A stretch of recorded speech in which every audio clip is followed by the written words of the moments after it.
Hello दोस्तों, नमस्कार। मैं हूं प्रमोद राव और आप देख रहे हैं बहुजन लाइव। दोस्तों, कौन होगा इंडिया गठबंधन में प्रधानमंत्री पद का चेहरा, यह मुंबई की मीटिंग में तय कर लिया गया है। आप सभी को याद ही होगा कि भारतीय जनता पार्टी को हराने के लिए 26 विपक्षी दल एक साथ आ चुके हैं।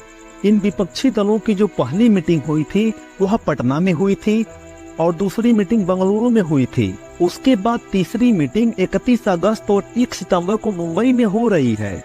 सूत्रों के हवाले से जो खबर आ रही है उससे यह साफ हो गया है कि प्रधानमंत्री पद का चेहरा इंडिया किसे बना रही है।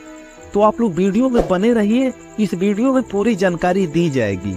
दोस्तों, इंडिया गठबंधन में 1-2 नहीं बल्कि 9 नेताओं के नाम पर चर्चा हो रही है, जिसमें से पहला नाम है राहुल गांधी जी का। अब बात आती है कि राहुल गांधी जी सवर्ण समाज से आते हैं, तो क्या राहुल गांधी इस देश के सवर्णों का वोट ले पाएंगे? बिल्कुल नहीं ले पाएंगे। अगर कांग्रेस पार्टी को सवर्ण वोट करते तो बीजेपी क्यों जीतती, कांग्रेस क्यों हारती? इससे यह तय हो गया है कि कांग्रेस पार्टी को सवर्ण वोट नहीं करते हैं, तो सवर्ण को प्रधानमंत्री पद का उम्मीदवार बनाना यह कहीं से भी सही नहीं है। यही बात लागू होती है प्रियंका गांधी पे भी। प्रधानमंत्री पद के लिए जो तीसरा नाम निकल करके सामने आता है वह नाम आता है अरविंद केजरीवाल जी का। अरविंद केजरीवाल बनिया समाज से आते हैं।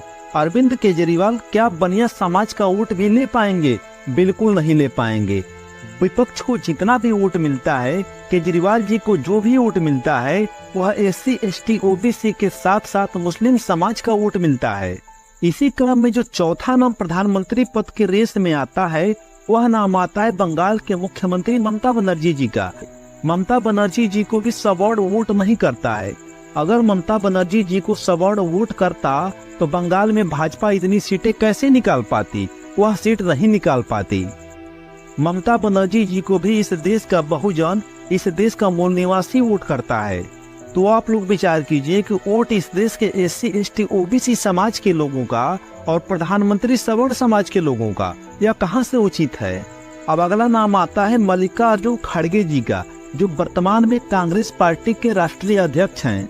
वैसे तो मल्लिकार्जुन खड़गे जी को कांग्रेस पार्टी के जितने भी सवर्ण नेता थे बिल्कुल भी पसंद नहीं कर रहे थे, लेकिन मल्लिकार्जुन खड़गे जी ने कर्नाटक में जो विधानसभा का चुनाव हुआ था उसमें उन्होंने कर्नाटक में कांग्रेस की सरकार बनवा दी, जिसकी वजह से पार्टी में उनकी छवि कुछ हद तक ठीक हुई है।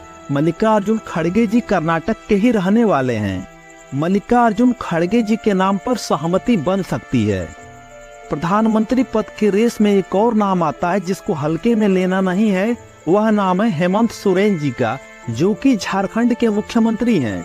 साथियों, समझने वाली बात यह है कि पूरे देश में आदिवासी हैं और आज तक एक भी आदिवासी इस देश में प्रधानमंत्री नहीं हुआ। उसी को देखते हुए पिछला जो राष्ट्रपति का चुनाव हुआ था उसमें आदिवासी राष्ट्रपति भी बनाया गया था। कहीं न कहीं इससे साफ होता है कि आदिवासी वोट को टारगेट करने के लिए, आदिवासी का वोट लेने के लिए हेमंत सोरेन भी एक बड़ा चेहरा हो सकते हैं।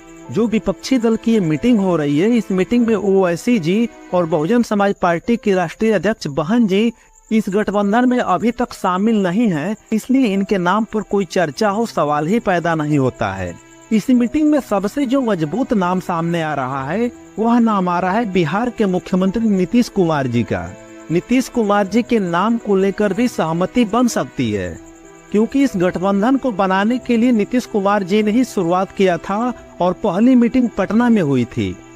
सूत्रों के हवाले से जो खबर आ रही है, इतना तय है कि प्रधानमंत्री पद का चेहरा कोई सवर्ण नहीं बनेगा। जब भी बनेगा तो इस देश का OBC SC ST के साथ साथ मुस्लिम समाज का व्यक्ति प्रधानमंत्री पद का चेहरा बन सकता है। कोई भी सवर्ण इस मीटिंग में प्रधानमंत्री पद का चेहरा नहीं बनेगा। अगर इंडिया गठबंधन किसी सवर्ण को प्रधानमंत्री पद का चेहरा बना देती है तो आने वाले आगामी चुनाव में भारतीय जनता पार्टी को हराना मुश्किल हो जाएगा। सम्मानित साथियों, आप किसे चाहते हैं कि कौन इस देश का अगला प्रधानमंत्री हो? कमेंट बॉक्स में कमेंट करके जरूर बताइएगा। वीडियो देखने के लिए आप सभी का बहुत बहुत धन्यवाद। बहुत बहुत